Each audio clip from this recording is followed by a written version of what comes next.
கிறிஸ்துவுக்குள் பிரியமானவர்களே, கர்த்தரும் இரட்சகருமாய் இயேசு கிறிஸ்துவின் ஈடியட் நாமத்தினாலே உங்கள் யாவருக்கும் என் அன்பின் வாழ்த்துக்களை தெரிவித்துக் கொள்கிறேன். தேவனருளே அப்பம் மினிஸ்ட்ரி சேனல் மூலியமாக தினம்தோறும் ஒரு வாக்குத்தத்தங்களை நாம் தேவனுடைய நாம மகிமைக்கென்று நாம் தியானித்து புதிய நாளுக்காக நாம் ஜெபிக்கிறோம். இந்த நாளிலும் மத்தேயு சுவிசேஷம் 6ஆம் அதிகாரம் 33ஆம் வசனத்திலே முதலாவது தேவனுடைய ராஜ்யத்தையும் அவருடைய நீதியும் தேடுங்கள், அப்பொழுது இவைகள் எல்லாம் உங்களுக்கு கூட கொடுக்கப்படும் என்று எழுதப்பட்டிருக்கு. நம்முடைய வாழ்க்கையிலே ஆசீர்வாதங்களை நாம் பெற்றுக்கொள்ள வேண்டும் என்றால் பலவிதமான ஜனங்கள் ஆன்லைன் மூலிமா இணைந்திருக்கிறீங்க. பக்கத்தில் இருக்க சர்ச்சுக்கு ஞாயிற்றுக்கிழமை புறப்பட்டு போங்க. எந்தெந்த சூழ்நிலை இணைந்திருக்கிறீங்களோ தேவனுக்கு தெரியும். யாரெல்லாம் ரட்சிக்கப்பட்டு ஞானஸ்தானம் எடுத்து இணைந்திருக்கிறீங்களோ எல்லாரும் சர்ச்சுக்கு புறப்படுங்க. இதனோட நன்மையினாலே கர்த்தர் திருப்தியாக உங்களை நிரப்பி ஆசீர்வதிப்பார். முதலாவது தேவனுடைய ராஜ்யத்தையும் அவருடைய நீதியும் தேடுங்கள் என்று வேதம் சொல்கிறது.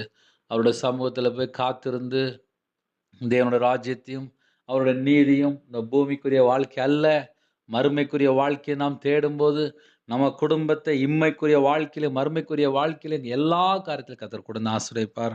அது மாத்திரமல்ல, பரிசுத்தம் ஓய்வு நாளில் யாரெல்லாம் இணைந்திருக்கிறீங்களோ சர்ச்சுக்கு புறப்படுங்க. உங்கள் குடும்பத்தை 1000 மடங்கு ஆசீர்வதிப்பார். முதலாவது தேவனுடைய ராஜ்யத்தையும் அவருடைய நீதியும் தேடுங்கள், அப்பொழுது இவைகள் எல்லாம் என்று எழுதப்பட்டிருக்கு. இவைகள் எல்லாம் உங்களுக்கு கூட கொடுக்கப்படும். புதிய நாளுக்காக நாம் ஜெபிப்போம். கண்களை மூடி நாம் ஜெபம் செய்வோம். அன்பின் கர்த்தாவே, உம்மை நன்றியோடு துதிக்கிறோம்ப்பா. இந்த நாளைக்கான கிருபைக்காக நன்றி.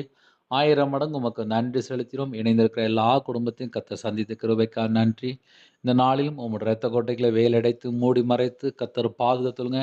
உம்முடைய கிருபினால் நிரப்புங்க, ஜெப அபிஷேகம் நிரப்புங்க, தியானிக்கிற அபிஷேகம் நிரப்புங்க, உம்முடைய வல்லமையினால் நிரப்புங்க, உம்முடைய பிரசனத்தால் நிரப்பு ராஜா. விசேஷம் உம்முடைய கிருபை உம்முடைய பிள்ளைகளை மூடி கொள்ளட்டும். எல்லா குடும்பத்தையும் கர்த்தர் ஆசீர்வதிங்க. இந்த நாளிலும் கர்த்தர் பிரியமானபடி நாங்கள் வாழ என்னோட ஆவி, ஆத்மா, சரீரம், சிந்தனை, நினைவு எல்லாவற்றையும் அர்ப்பணிக்கிறோம். கர்த்தர் பொறுப்படுத்துங்க. இந்த நாளை எங்களுக்கு ஆசீர்வதித்தான் சகல காரியத்தில் கர்த்தர் கொடுங்க. துதி கன மகிமை எல்லாம் ஒருங்கே செலுத்தினோம். இயேசு கிறிஸ்துவின் பிதாவே, ஆமென்.